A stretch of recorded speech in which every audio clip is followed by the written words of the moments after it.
ان الحمد للہ نحمده ونصلی علی رسولہ الکریم اما بعد اعوذ باللہ السمیع العلیم من الشیطان الرجیم من ہمزہ ونفخہ ونفثہ بسم اللہ الرحمن الرحیم وَلَئِنْ أَذَقْنَا الْإِنسَانَ مِنَّا رَحْمَةً ثُمَّ نَزَعْنَاهَا مِنْهُ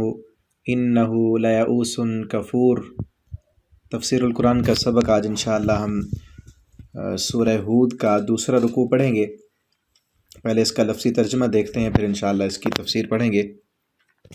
وَلَئِنْ أَذَقْنَا الْإِنسَانَ، اور یقیناً اگر اذقنا ہم چکھائیں انسان کو منا اپنی طرف سے رحمتاً رحمت، ثم پھر نزعناہا ہم چھین لیں اس رحمت کو منہ اس سے، انہو بے شک وہ لیئوس یقیناً نا امید ہو جاتا ہے، کفور اور بے حد ناشکرہ ہو جاتا ہے۔ وَلَئِن، اور البتہ اگر اذقناہ ہم چکھائیں اسے نعما کوئی نعمت بعد ضراء بعد اس تکلیف کے مست ہو جو پہنچی اسے، لیقولن تو یقیناً ضرور وہ کہے گا ذہب السیئات عنی کہ چلی گئی تمام تکالیف مجھ سے، انہو بے شک وہ لفرح اترانے والا ہے، شوخیاں مارنے والا ہے، فخور بہت فخر کرنے والا ہے۔ الا الذین، مگر وہ لوگ یا سوائے ان لوگوں کے صبروا جن سب نے صبر کیا، وعملوا الصالحات اور ان سب نے عمل کیے نیک،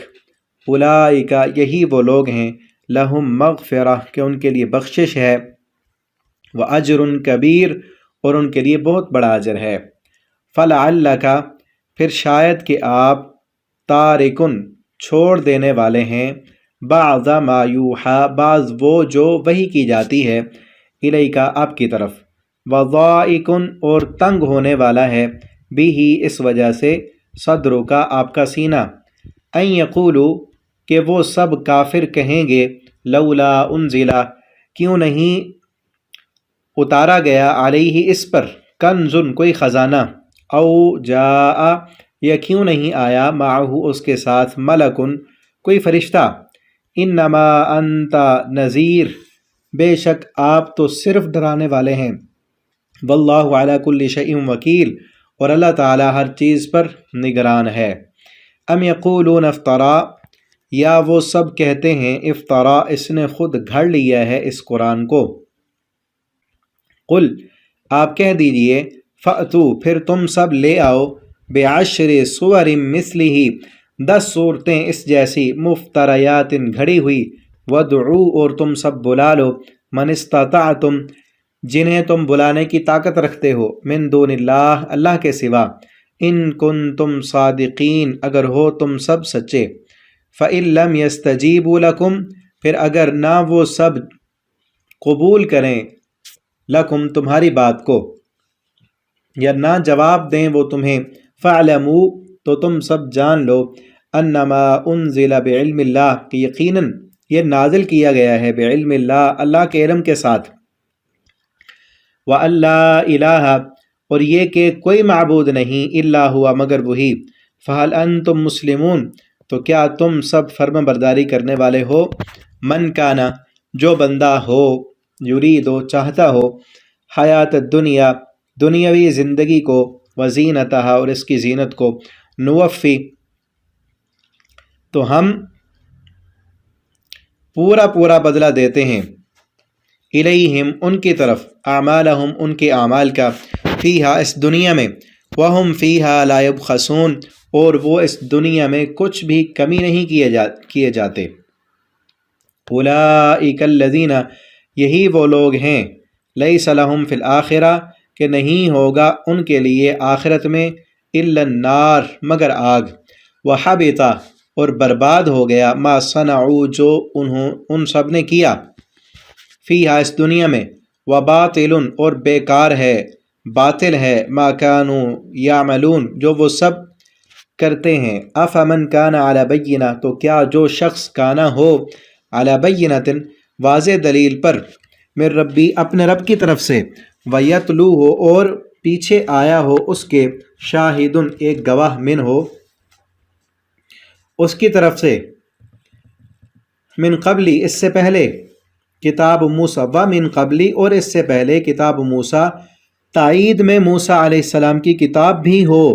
اماماً جو امام ہے پیشوا ہے ورحمتاً اور رحمت ہے اولئک یہی وہ لوگ ہیں یؤمنون بھی جو سب ایمان لاتے ہیں اس قرآن پر بھی ومن یکفر اور جو انکار کرتا ہے بھی اس قرآن کا من الاحزاب گروہوں میں سے فالنار موعدہ تو آگ ہی اس کے وعدے کی جگہ ہے یعنی اس کا ٹھکانہ اب آگ ہے فلا تکو تو نہ ہوں آپ فی مریت کسی شک میں من ہو اس قرآن سے انہ الحق کہ یقیناً یہ قرآن حق ہے من ربک تیرے رب کی طرف سے ہے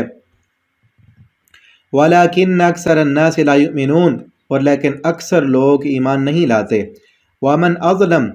اور کون ہے زیادہ ظالم ممن اس بندے سے افترا علی اللہ کذبا کہ جس نے اللہ پر جھوٹ باندھا ہو اولئک یعرضون یہ لوگ پیش کیے جائیں گے علی ربہم اپنے رب پر ویقول الاشہاد اور کہیں گے گواہ فرشتے کہیں گے ہؤلاء الذین یہ ہیں وہ لوگ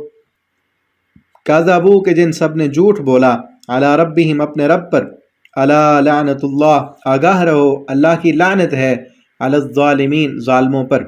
الذین ظالم کون ہے الذین وہ جو یصدون عن سبیل اللہ وہ سب روکتے ہیں عن سبیل اللہ اللہ کے راستے سے وَيَبْغُونَهَا اور وہ تلاش کرتے ہیں اس میں عوجا کجی وَهُمْ بِالْآخِرَةِ هُمْ کافرون اور وہ آخرت کا انکار کرنے والے ہیں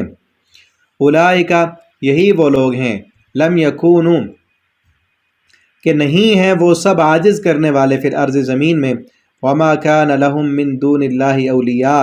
اور نہیں ہے ان کے لیے اللہ کے سوا کوئی حمایتی ان کا یضاعف لهم العذاب دگنا دیا جائے گا انہیں عذاب ما كانوا يستطيعون السمع کہ نہیں تھے وہ سب طاقت رکھتے السمع سننے کی وما كانوا يبصرون اور نہ تھے وہ سب حق کو دیکھا کرتے تھے اولئک الذین خسروا یہی وہ لوگ ہیں کہ جن سب نے خسارے میں ڈالا انفسہم اپنے نفسوں کو وضل عنہم اور گم ہو گیا ان سے ما كانوا یفترون جو وہ سب افطرا باندھتے تھے جو وہ سب جھوٹ باندھا کرتے تھے وہ جھوٹ ان سے گم ہو گیا لا جرم کوئی شک نہیں ہے بلا شک انہم کہ یقیناً وہ فی الآخرت آخرت میں ہم الاخسرون وہی خسارہ پانے والے ہیں ان الذین بے شک وہ لوگ آمنو جو ایمان لائے وعملوا الصالحات اور ان سب نے نیک اعمال کیے وَأَخْبَتُوا اور ان سب نے عاجزی اختیار کی الی ربہم اپنے رب کی طرف اولئک وہی لوگ اصحاب الجنہ جنت والے ہیں ہم فیہا خالدون اس میں وہ ہمیشہ رہیں گے مثل الفریقین مثال دو گروہوں کی کالاعمی اندھے کی طرح ہے والاصم اور بہرے کی طرح والبصیر والسمیع اور دیکھنے والا اور سننے والے کی طرح حل یستویانی کیا یہ دونوں برابر ہیں مثلا مثال میں افلا تذکرون تو کیا نہیں تم سب نصیحت حاصل کرتے یہاں تک ہمارا یہ رکوع کمپلیٹ ہوا ابھی انشاءاللہ ہم اس کی تفسیر دیکھتے ہیں یہ دوسرا رکوع ہے اس میں جو ہے اللہ رب العالمین نے اس رکوع کے شروع میں انسان کی تھوڑی سی کیفیت کا ذکر کیا ہے کہ وَلَئِنْ أَذَقْنَا الْإِنسان کہ اگر ہم انسان کو اپنی طرف سے کوئی رحمت دیں دنیا میں دو طرح کا اللہ رب العالمین کا جو ہے امتحان لینے کا انداز ہوتا ہے کبھی اللہ رب العالمین انسان کو نعمتیں مال و دولت فراوانیاں دے کر آزماتے ہیں انسان کو کہ یہ کیا کرتا ہے کس طرف جاتا ہے تو کبھی انسان کو اللہ رب العالمین وہ نعمتیں اس سے لے کر اس سے چھین کر اس کی نعمتیں فراوانیاں ختم کر کے اسے آزماتے ہیں تو دونوں انسان کی آزمائش کے طریقے ہوتے ہیں لیکن انسان کا رویہ اور کیفیت کیا ہوتی ہے کمزور ایمان والا یا منافق اس کی کیفیت یہ ہوتی ہے کہ جب اللہ رب العالمین اللہ فرماتے ہیں کہ ہم اس کے چکھائیں انسان کو اپنی طرف سے رحمت، کوئی رحمت دے دیں، فراوانیاں دے دیں، دولت میں، مال میں، اولاد میں، اسے نعمتیں عطا کریں اور آزمانے کے لیے، پھر جو ہے ہم اس سے چھین لیں تو اس سے اس سے انہ لا یعوس، تو بے شک وہ لا یعوس یقیناً نا امید ہو جاتا ہے، وہ فوراً اللہ سے نا امید ہو جاتا ہے اور طرح طرح کی باتیں کرنے لگتا ہے کہ اللہ رب العالمین نے میرے ساتھ جو ہے ناانصافی کی، یا میرے اوپر مصیبتیں کیوں آ گئی ہیں اللہ، اور اپنے آگے اگلی جو زندگی اس کی ہونے والی ہوتی ہے اس کے بارے میں بھی وہ بڑا نا امید سا ہو جاتا ہے کہ پتہ نہیں کیا ہوگا، ٹھیک ہے نا۔ خصوصاً اس وقت جس دور میں ہم زندگی گزار رہے ہیں اور ہمارا ملک پاکستان کی جو صورتحال ہے، ہر دوسرا تیسرا بندہ نا امید اور مایوس نظر آتا ہے کہ پتہ نہیں کیا بنے گا، پاکستان ڈیفالٹ کر جائے گا، ہم جو ہے روز بروز مہنگائی بڑھتی جا رہی ہے، پتہ نہیں ہم مر نہ جائیں، ہمیں کل کو کھانے کچھ ملے گا یا نہیں ملے گا۔ یہ کیا ہے؟ نا امیدی اللہ سے، جس رب نے پالا پوسا بڑا کی، آج تک جس رب نے دیا ہے نا وہ آگے بھی دے گا، اس پر امید رکھیں، اپنی محنتیں جاری رکھیں، اور جس وجہ سے جن اسباب کی وجہ سے ہمارے یہ حالات بنے ہیں ان کی طرف دیکھیں کہ یہ صورتحال کیوں بن چکی ہے، ہمارے گناہوں کی وجہ سے۔ اللہ رب العالمین کے سامنے روئیں، استغفار کریں، معافیاں مانگیں اللہ رب العالمین سے، تاکہ ہماری جو یہ حالت ہے اللہ رب العالمین اس حالت کو درست فرما دیں، ٹھیک ہے نا۔ تو فوراً جو ہے انسان وہ مایوس ہو جاتا ہے اور ناشکرہ ہو جاتا ہے۔ اور دوسری کیفیت کیا ہے؟ وَلَئِنْ أَذَقْنَاهُ نَعْمًا، البتہ اگر ہم چکھائیں اسے نعماء کوئی نعمت، بعد ذرہ اس تکلیف کے بعد مست جو اسے پہنچتی ہے، یعنی پہلے تکلیف دیں، پہلے نعمتیں دیں، پھر وہ نعمتیں چھین لیں تو مایوس ہو جاتا ہے، اس کی مایوسی کے بعد ہم اسے پھر کوئی نعمت عطا کریں اس تکلیف کے بعد جو اس کو پہنچی تھی، تو پھر کیا کرتا ہے؟ لَيَقُولَنَّ ذَهَبَ السَّيِّئَاتُ عَنِّي، تو پھر وہ ضرور کہتا ہے کہ اب تو مجھ سے چلی گئیں تمام تکلیفیں، کہ میری تو تکلیفیں ختم ہو گئیں، آزمائشوں کا دور ختم ہو گیا، یا میرے اندر جو خرابیاں تھیں، کوئی جو گناہ تھے،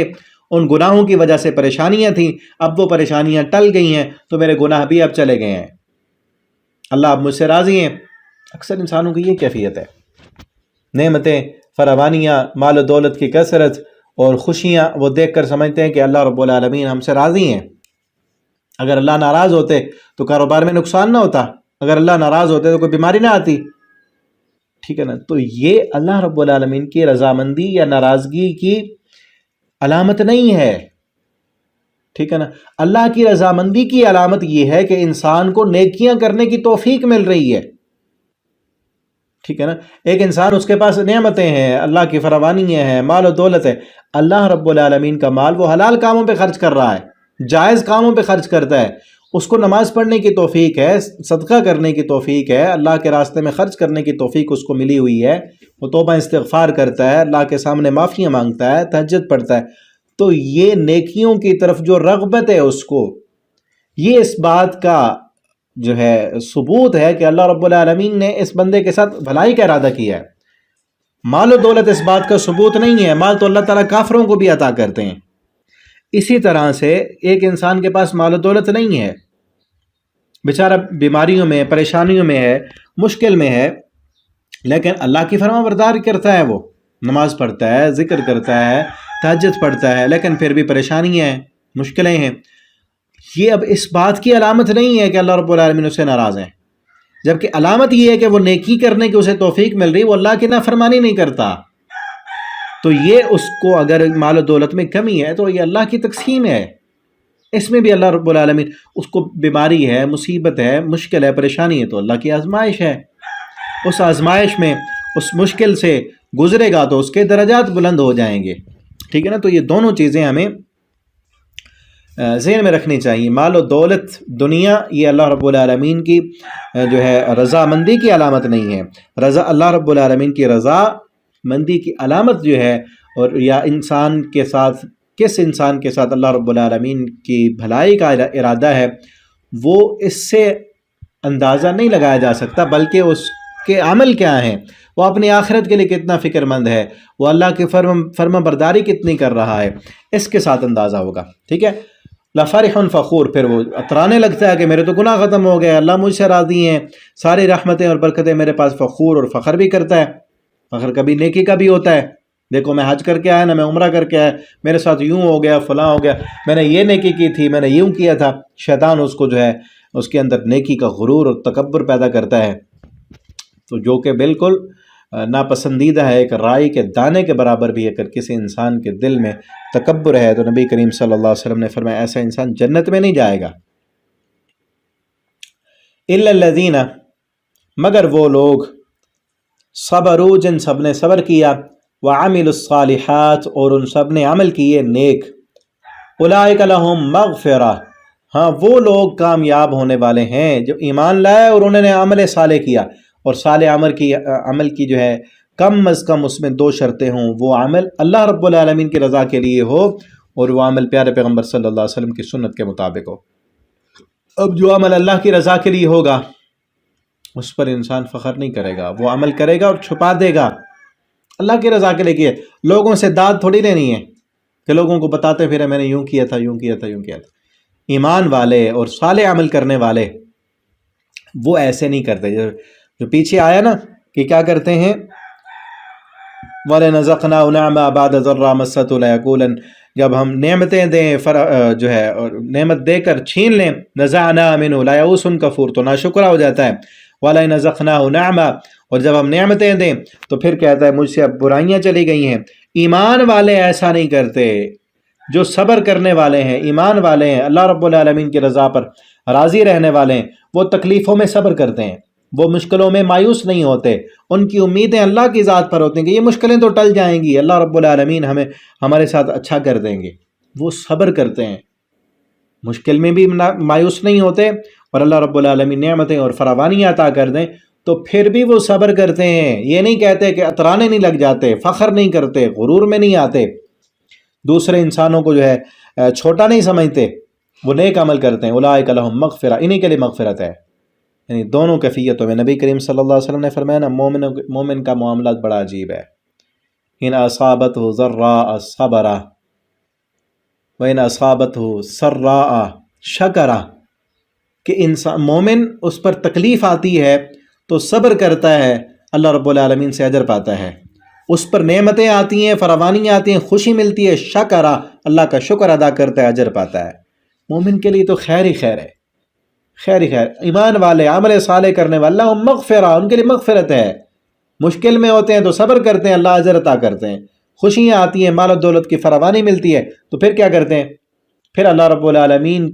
کا شکر ادا کرتے ہیں تو پھر بھی اللہ تعالیٰ انہیں اجر عطا کرتے ہیں۔ اولئک لہم مغفرۃ واجر کبیر، انہی کے لیے مغفرت ہے اور بہت بڑا اجر ہے۔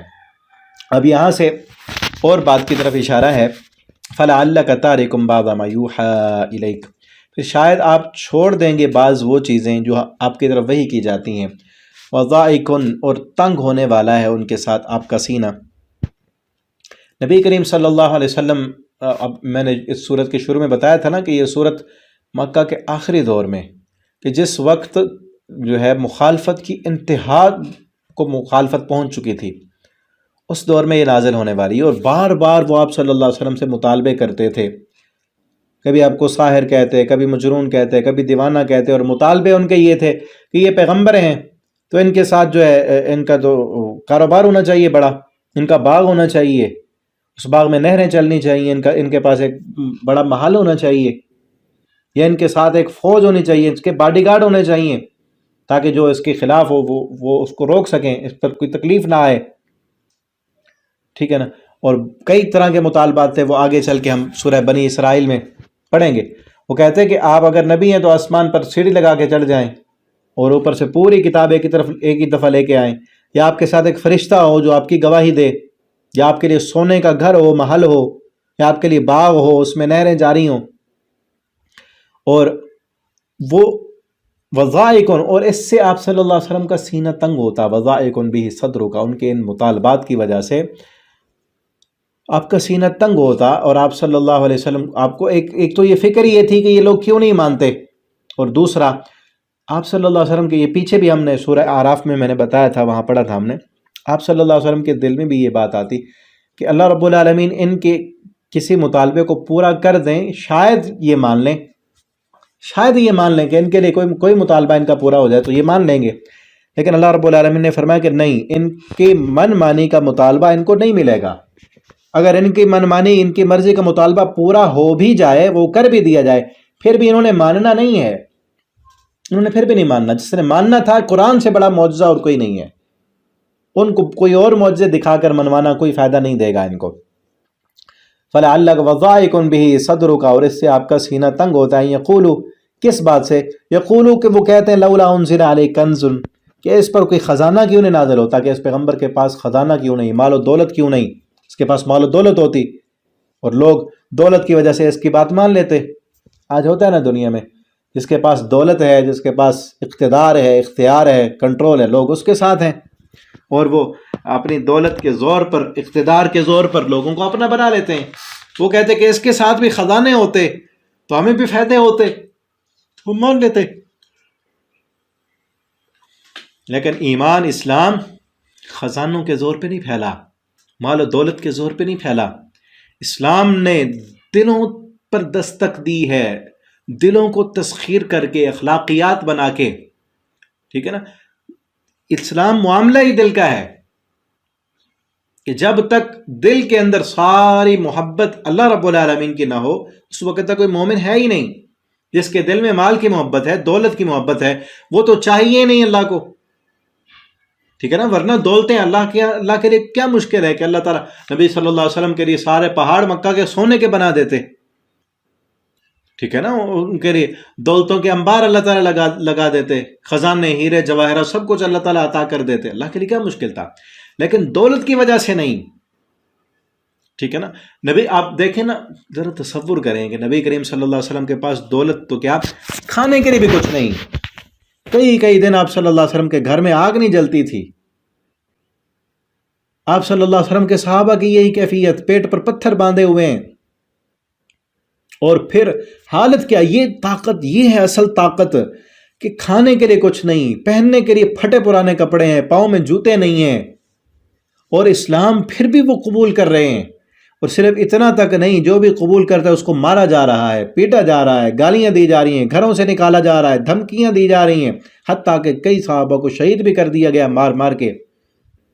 لیکن پھر بھی جس کے دل میں اسلام آتا ہے، کلمہ محمد الرسول اللہ صلی اللہ علیہ وسلم کا جو پڑھتا ہے، اس کے دل سے پھر ایمان نکالنا کسی کی جرت نہیں ہے کہ وہ نکال سکے۔ اگر دولت دے کر دیا ہوتا تو اس سے زیادہ دولت آ جاتی تو پھر وہ چلا جاتا، ٹھیک ہے نا۔ اگر دولت سے اپنا بنایا ہوتا تو پھر جب دولت ختم ہو جاتی، ختم۔ اصل معاملہ ہی دل کا ہے کہ اس دل میں سب سے زیادہ اللہ کی محبت ہو، اس اللہ کا ڈر ہو، اور کائنات کے سارے ڈر نکل جائیں گے۔ اللہ کی محبت ہو سب سے زیادہ تو دنیا کی دولتوں کی محبت ختم ہو جائے گی، دنیا حقیر لگے گی۔ وہ پہاڑ چاہے سونے کے ہوں چاہے پتھر کے ہوں، ان کے لیے برابر ہے۔ یہ تو پہاڑ کیا کرنا ہے، سونا ہو تو کیا کرنا ہے، اللہ کے بن جاؤ، اللہ دنیا بھی دے گا، اللہ تعالیٰ آخرت بھی دیں گے، ٹھیک ہے نا۔ او جاء معه ملک، ان کے ساتھ جو ہے وہ فرشتہ کیوں نہیں آیا؟ وہ کہتے تھے ان کے ساتھ فرشتہ آتا، انما انت نذیر، آپ ان سے کہیں میں تو صرف ڈرانے والا ہوں۔ میں نے کب مطالبہ کیا ہے کہ میرے پاس اللہ کے خزانے ہیں؟ میں نے تمہیں مطالبہ تو نہیں کیا کہ میری بات مانو، میں تمہیں خزانوں کا مالک بنا دوں گا، یہ تو بات ہی نہیں ہے۔ میں تو ڈرانے والا ہوں، میں نے تو ڈرانا ہے۔ واللہ علی کل، اور ہاں یہی بات یاد رکھو، واللہ علی کل شیء قدیر، واللہ علی کل شیء وکیل، اللہ ہر چیز پر نگران ہے، اللہ نگران ہے، اللہ کو پتہ ہے تم کیا کر رہے ہو، تم کیوں نہیں مانتے، تم کیوں اس طرح کے مطالبات کر رہے ہو، اللہ کو پتہ ہے۔ اللہ کو یہ بھی پتہ ہے کہ تمہارے دلوں میں اس بات کی تصدیق موجود ہے، یہ قرآن اللہ کا کلام ہے، یہ قرآن انسان کا بنایا ہوا کلام نہیں ہے۔ تم جھوٹ بولتے ہو، اوپر سے کہتے ہو، اور اللہ کو یہ بھی پتہ ہے کہ جو تم مطالبات جن تم معجزوں کا مطالبہ کر رہے ہو وہ آ بھی جائیں پھر بھی تم نے ماننا نہیں ہے، یہ اللہ تعالیٰ کو پتہ ہے۔ ام یقولون افترا، یا وہ کہتے ہیں کہ اس نے گھڑ لیا ہے، اس قرآن کو اپنی طرف سے گھڑ لیا، بنا لیا ہے۔ قل، آپ بھی ان سے کہیں، فأتو، تم بھی لے آؤ، بعشر سور مثلی، تم بھی 10 صورتیں اس طرح کی بنا کر تم بھی لاؤ، کہ تم بھی تو عربی کے ماہر ہو، تم کہتے ہو کہ نبی کریم صلی اللہ علیہ وسلم یہ عربی دان ہے، عربی جاننے والے، انہوں نے خود بنایا ہے قرآن، تو تم بھی تو عربی ہو، تمہیں بھی آتی ہے عربی، بنا لو تم بھی اسی طرح کی بعشر سور 10 صورتیں تم بھی لے کے آؤ، مثلی اس جیسی، اسی طرح کی 10 صورتیں تم بھی بنا لو، وَادْعُوا مَنِ اسْتَطَعْتُم مِّن دُونِ اللَّهِ، اور تم بلا لو جنہیں تم بلانے کی طاقت رکھتے ہو، جس کو بھی تم بلا سکتے ہو بلاؤ، من دون اللہ، اللہ کے علاوہ، جتنے بھی تمہارے شریک ہیں، تمہارے سردار ہیں، سب کو بلا لو، اگر تم سچے ہو تو بلاؤ۔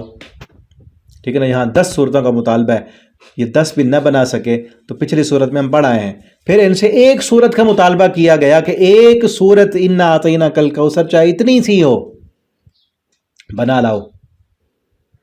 ٹھیک ہے نا، پھر میں نے بتایا تھا وہاں پہ کہ انہوں نے، ایک بندے نے کوشش بھی کی تھی، سب نے مل کر ایک بندے کو مختص کیا، اس پر خرچہ کیا، ساری سہولتیں اس کو دی، لیکن اس نے کیا لکھا تھا؟ جب وہ واپس آیا اس نے 3-4 کئی عرصے کے بعد اس نے یہ لکھا تھا کہ الفیل و ملفیل وما ادراک ملفیل، الفیل ہاتھی، کیا ہوتا ہے ہاتھی، تمہیں کیا پتا کہ ہاتھی کیا ہوتا ہے؟ اس کے اپنے بندوں نے اس کے چہرے پہ تھو کیا، کہا ہمیں نہیں پتا ہاتھی کیا ہوتا ہے، بے وقوف۔ اس کی نقل کرتے ہوئے القارعہ ملقارعہ وما ادراک ملقارعہ، وہ تو ایک معنی ہے کہ کیا ہے، کھڑکھڑانے والی، وہ اس کے اندر ایک جو ساؤنڈ ہے الفاظ کا، وہ بھی انسان کو چونکا دیتا ہے۔ القارعہ ملقارعہ وما ادراک ملقارعہ، وہ کھڑکھڑانے والی، جب وہ آئے گی قیامت،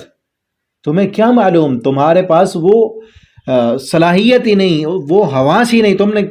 اس کو محسوس ہی نہیں کر سکتے اس دنیا میں کہ وہ کتنی بڑی آفت ہوگی۔ الحاقہ ملحاقہ ہے، وہ حق ہو کے رہنے والی۔ اس کا کہا الفیل و ملفیل، تو اس کے اپنے بندوں نے کیا لانا تھا، انہوں نے جو ہے صحابہ کے پاس یا نبی کریم صلی اللہ علیہ وسلم کے پاس کہ دیکھو ہم نے بھی بنا لیا، ان کے اپنے بندوں نے اس کا جو ہے نا انکار کر دیا، کہا یہ تو کوئی معقول بات ہے ہی نہیں، لگتی ہی نہیں۔ تو پھر بھی وہ نہ مانے، لیکن ساری کوشش کاوش کرنے کے بعد 10 صورتیں کیا، ایک صورت، ایک آیت بھی نہ بنا سکے، لیکن اس کے باوجود بھی ماننے کے لیے تیار نہ ہوئے۔ فَإِن لَّمْ يَسْتَجِيبُوا لَكُمْ، اگر وہ تمہاری بات نہ مانے، یعنی اس مطالبے کو وہ نہ پورا کر سکیں، تو تم جان لو، انّا اس کے 2 معنی ہیں، ایک یہی کہ اگر وہ تمہارے مطالبے کو قبول نہ کریں تو پھر تم جان لو، فَاعْلَمُوا، تم سب جان لو، انما انزل بعلم اللہ، کہ بے شک یہ قرآن جو نازل ہو رہا ہے یہ بنا ہوا نہیں ہے، یہ اللہ کے علم کے ساتھ نازل ہوتا ہے۔ ٹھیک ہے نا، ایک تو صحابہ سے ہے، نبی کریم صلی اللہ علیہ وسلم سے، مسلمانوں سے، کہ تمہارے اس مطالبے کو یہ پورا نہ کریں تو پھر تم جان لو کہ قرآن اللہ کی طرف سے نازل ہوا ہے۔ اور دوسرا معنی اس کا یہ ہے کہ یہ خطاب ان سے ہے، ان کافروں سے، مشرکین مکہ سے، کہ اگر تم اس قرآن کی 10 آیتیں بنانے کی طاقت نہیں رکھتے تو پھر یہ تو مان لو کہ یہ قرآن اللہ کی طرف سے نازل ہوا ہے، یہ انسان کا کلام نہیں ہے۔ ٹھیک ہے، یہ کلام اللہ کا ہے۔ وہ میں نے آپ کو بات بتائی تھی نا، بیت اللہ پر کی دیوار پر شعر لکھا کرتے تھے، مقابلے ہوتے تھے شعروں کے، حضرت عباس نے انا اعطیناک الکوثر لکھ دی تھی، انا اعطیناک الکوثر فصلی لربک وانحر ان شانئک هو الابتر۔ کسی نے اور شاعر آیا، بڑے بڑے شاعر آئے، کوئی اس میں غلطی نہ نکال سکا، ایک نے نیچے لکھا ما ھذا کلام البشر، یہ تو بشر کا کلام ہے ہی نہیں، کس کا جواب، اس کی غلطی کون نکالے، انسان کا کلام لگتا ہی نہیں۔ ایک نے یہ لکھا، ایک اور آیا یمن سے، اس کو کسی نے نہیں بتایا تھا کہ یہاں کیا ہو رہا ہے، اس نے بھی دیکھا، لکھا ہوا انا اعطیناک الکوثر فصلی لربک وانحر ان شانئک هو الابتر۔ آگے نیچے جو چوتھی لائن لکھی تھی ما ھذا کلام البشر، اس پر اس نے لائن لگائی،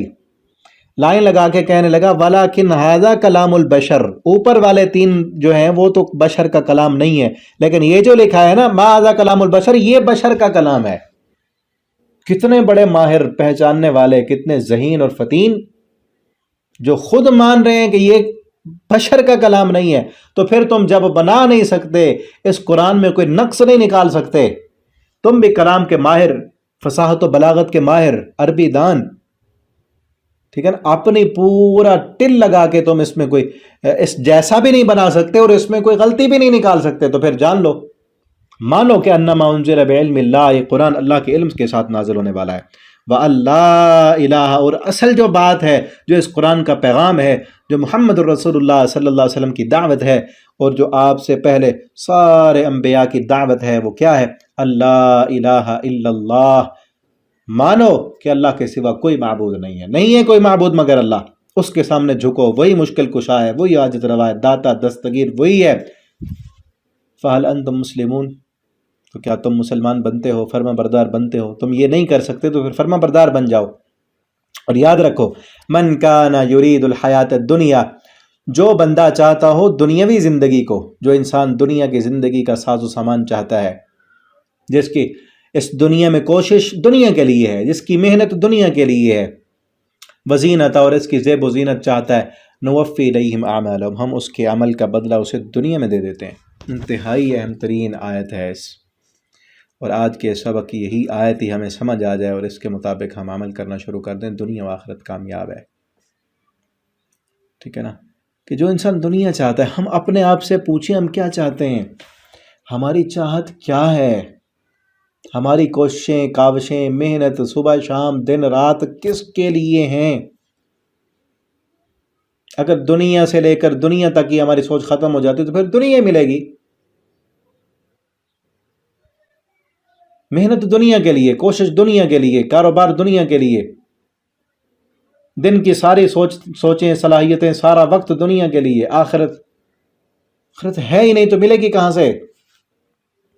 وزینت، اور اس کی زیب و زینت، اس دنیا کی زیب و زینت کی خاطر انسان کیا کچھ کرتا ہے، اپنا کیا کچھ برباد کر دیتا ہے۔ ایک زینت بنانے کے لیے اپنے جسم کی زینت، لباس کی زینت، گھر کی زینت، سٹیٹس اور معیار،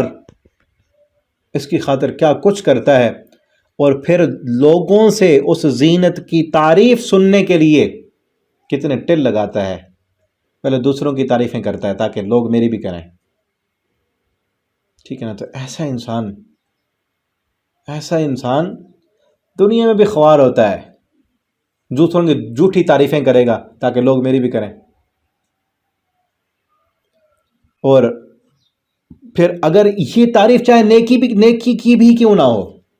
ایک انسان نماز پڑھتا ہے اس لیے کہ لوگ اس کو نمازی کہیں، کوئی فائدہ نہیں اس کا۔ صدقہ کرتا ہے اس لیے کہ لوگ اس کو سخی کہیں، کہ حدیث ہے نا، صحیح مسلم کی حدیث، حضرت ابو ہریرہ رضی اللہ تعالیٰ عنہ فرماتے ہیں، سب سے پہلے اللہ رب العالمین جہنم میں 3 قسم کے لوگوں کو ڈالیں گے۔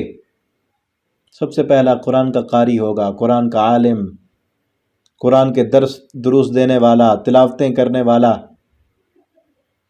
اللہ تعالیٰ کی عدالت میں آئے گا، اللہ تعالیٰ پوچھیں گے کیا کر کے؟ اس نے کہا اللہ تو نے قرآن دیا تھا، میں پڑھتا رہا دن رات، لوگوں کو بلاتا رہا۔ اللہ تعالیٰ فرمائیں گے کذبتا، تو جھوٹ بولتا ہے، تو نے تو اس لیے پڑھا تاکہ لوگ تجھے قاری کہیں، لوگ تجھے امام کہیں، لوگ تجھے عالم کہیں، علامہ کہیں،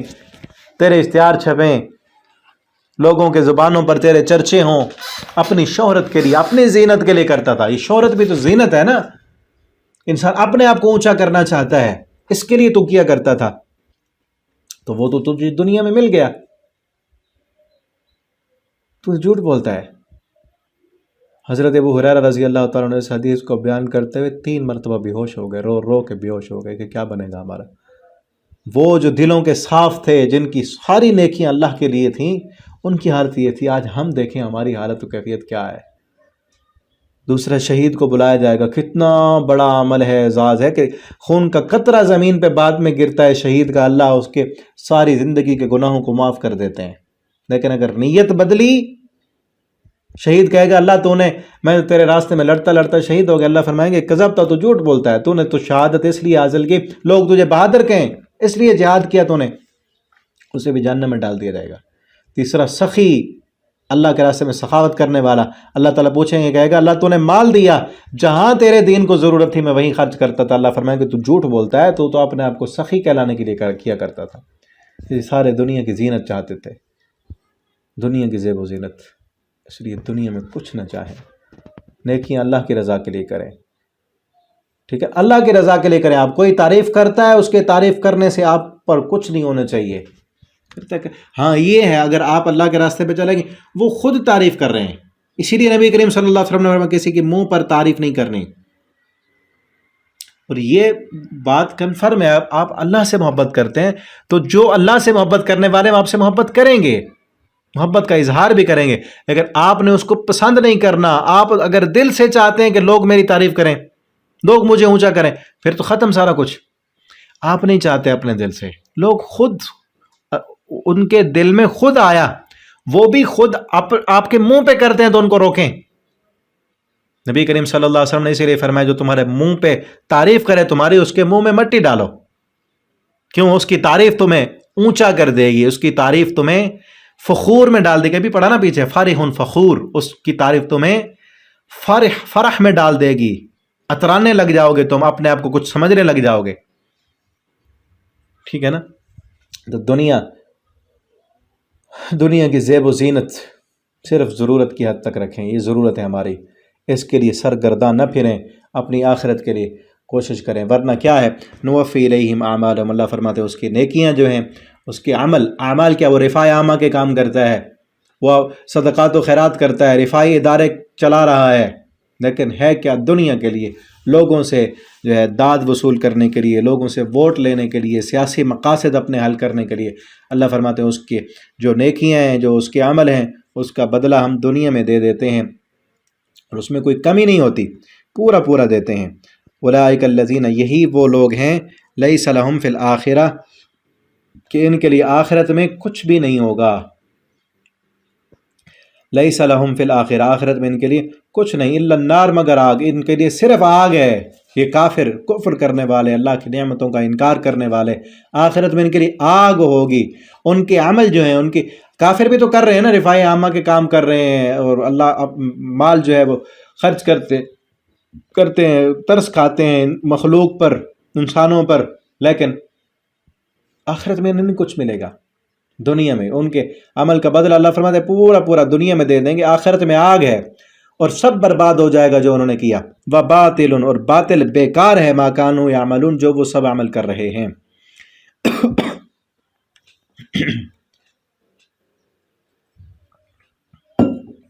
أَفَمَنْ كَانَ عَلَى بَيِّنَةٍ، تو کیا وہ شخص جو ہو عَلَى بَيِّنَةٍ، واضح دلیل پر، یعنی جس کے پاس قرآن و سنت کے دلائل ہیں، ایک طرف وہ انسان ہے، وَيَتْلُوهُ شَاهِدٌ، اور اس کے ساتھ ایک گواہ بھی ہو اللہ کی طرف سے،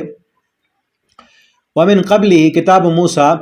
اور اس سے پہلے موسیٰ علیہ السلام کی کتاب، یعنی نبی کریم صلی اللہ علیہ وسلم جن کے پاس قرآن ہے اللہ رب العالمین کا، اور موسیٰ علیہ السلام کی کتاب تورات، وہ بھی گواہی دینے والی ہے. اور قرآن خود بھی نبی کریم صلی اللہ علیہ وسلم کی صداقت کی گواہی دے رہا ہے. ٹھیک ہے؟ کتاب موسیٰ امام و رحمہ، اور موسیٰ علیہ السلام کی کتاب بھی جو پیشوا ہے، رحمت ہے، وہ بھی اس کی گواہی دیتی ہے. وَمَن يَكْفُرْ بِهِ، جو بندہ ایسے انسان کی دعوت کا انکار کرے گا، جو بھی انکار کرتا ہے اس قرآن کا، من الاحزاب، ان جماعتوں میں سے، ان کافروں کی جتنی بھی جماعتیں ہیں، جو بھی انکار کرے گا، فَالنَّارُ مَوْعِدُهُ، تو آگ اس کے وعدے کی جگہ ہے، تو پھر اس کا ٹھکانہ آگ ہے. فَلَا تَكُوا، تو بس آپ نہ ہو جائیں کسی بھی شک میں اس قرآن سے، آپ اس قرآن کے بارے میں کسی قسم کا شک نہ کریں، یہ اللہ کی کتاب ہے. اس وجہ سے آپ کے دل میں کوئی شک نہ ہو کہ ان کی مرضی کے مطالبے کیوں نہیں پورے ہو رہے. آپ پورا یقین رکھیں، آپ شک کرنے والوں میں نہ ہوں. بے شک یہ حق ہے، لیکن اکثر لوگ ایمان نہیں لاتے. اور اس سے بڑا ظالم کون ہے جو اللہ پر جھوٹ باندھے،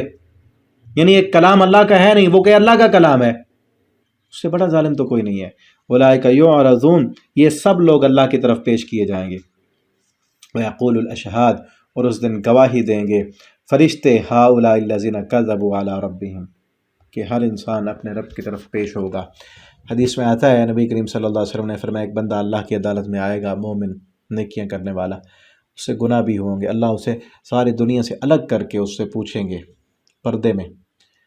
اس کو یاد دلائیں گے، تو نے یہ گناہ کیے، تو نے یہ کیے، تو نے یہ کیے. وہ بندہ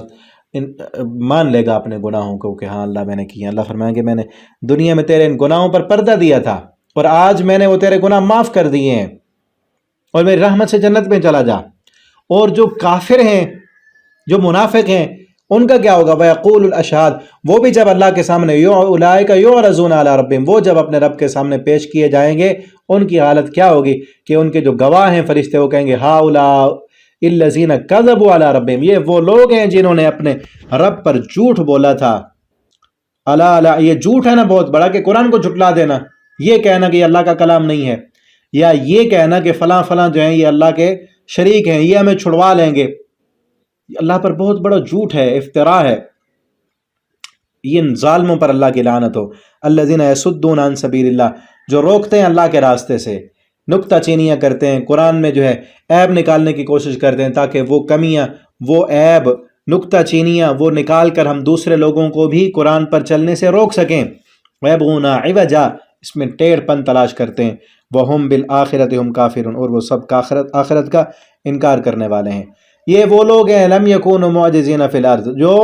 سب عاجز کرنے والے نہیں ہیں زمین میں، یہ اللہ کو زمین میں عاجز نہیں کر سکتے۔ وَمَا كَانَ لَهُم مِّن دُونِ اللَّهِ أَوْلِيَاءَ، ان کے لیے آخرت میں اللہ کے علاوہ کوئی دوست نہیں ہوگا، اور ان کو ڈبل عذاب ملے گا، ایک خود کفر کرنے کا، دوسرا اسلام میں نکتہ چینیاں کر کے دوسروں کو اسلام سے روکنے کا جرم، وہ بھی ان کا ہے۔ اولئک الذین خسروا انفسهم، یہ وہ لوگ جنہوں نے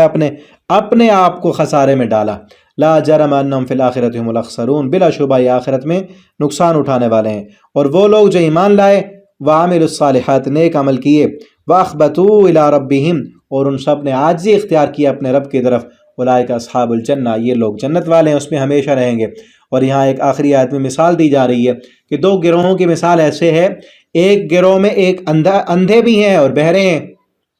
اندھے ہیں بہرے، دیکھ بھی نہیں سکتے اور سن بھی نہیں سکتے، اور دوسری طرف وہ ہیں جو دیکھتے بھی ہیں سنتے بھی ہیں۔ حل یستویان مثلا، کہ دونوں برابر ہو سکتے ہیں؟ ایک انسان کی آنکھیں وہ دیکھتا ہے، کان ہے وہ سنتا ہے، اور دوسرا نہ دیکھ سکتا ہے نہ سن سکتا ہے، دونوں برابر کیسے ہیں؟ ایک طرف مومن ہیں، مسلمان ہیں، جن کا عقیدہ اور ایمان اللہ کے قرآن کی دلائل پر ہے، وہ آنکھوں سے وہ دلائل دیکھتے ہیں اور کانوں سے اس قرآن کو سنتے ہیں۔ دوسری طرف کوئی دلیل نہیں ہے، پوچھو کیوں یہ عمل کر رہے ہو؟ باپ دادا بھی ایسے کرتے تھے، جب ان سے کہا جاتا کہ کیوں کر رہے ہو، وہ کہتے وجدنا آباءنا، ہم نے اپنے باپ دادا کو بس ایسے کرتے ہوئے پایا، ہمیں تو کوئی پتہ نہیں ہے۔ جیسے ابراہیم علیہ السلام نے کہا تھا کہ یہ سنتے ہیں، حل یسمعونکم اذ تدعون او ینفعونکم او یضرون، یہ سنتے ہیں جب تم بلاتے ہو، تم پر پریشانی آئے تو یا یہ دور کرنے کی طاقت رکھتے ہیں، تو وہ کیا کہتے ہیں؟ وجدنا آباءنا، ہم نے اپنے باپ دادا کو یہ کرتے ہوئے دیکھا، ہم بھی کر رہے ہیں۔ کیا ہے؟ اندھیرے میں ہیں، نہ آنکھوں کے سامنے دلائل ہیں، نہ کانوں سے کچھ سنا ہے، بس اندھیرے میں ہی ٹامک ٹوئیاں مار رہے ہیں۔ تو ان کی مثال تو ایسے ہے، ایک طرف اندھا ہے، مومن دلیل پر ہوتا ہے، دلیل پر، قرآن و سنت کے دلائل پر اس کا عقیدہ ہوتا ہے، اور کافر، منافق، مشرک، اس کے پاس کوئی دلیل نہیں ہوتی۔ افلا تذکرون، کیا پھر بھی تم نصیحت نہیں حاصل کرتے؟ یہاں تک رکوع ہمارا کمپلیٹ ہوا۔ اللہ رب العالمین سے دعا ہے اللہ تعالی ہمیں قرآن پڑھنے کی، سمجھنے کی، اس کے مطابق اپنا عقیدہ اور عمل بنانے کی توفیق عطا فرما دیں۔ اللہ تعالیٰ جب تک ہمیں زندہ رکھیں دین پر، ایمان پر، اسلام پر، اللہ جب ہمیں موت دیں تو ایمان والی۔ آخر دعوانا ان الحمد للہ۔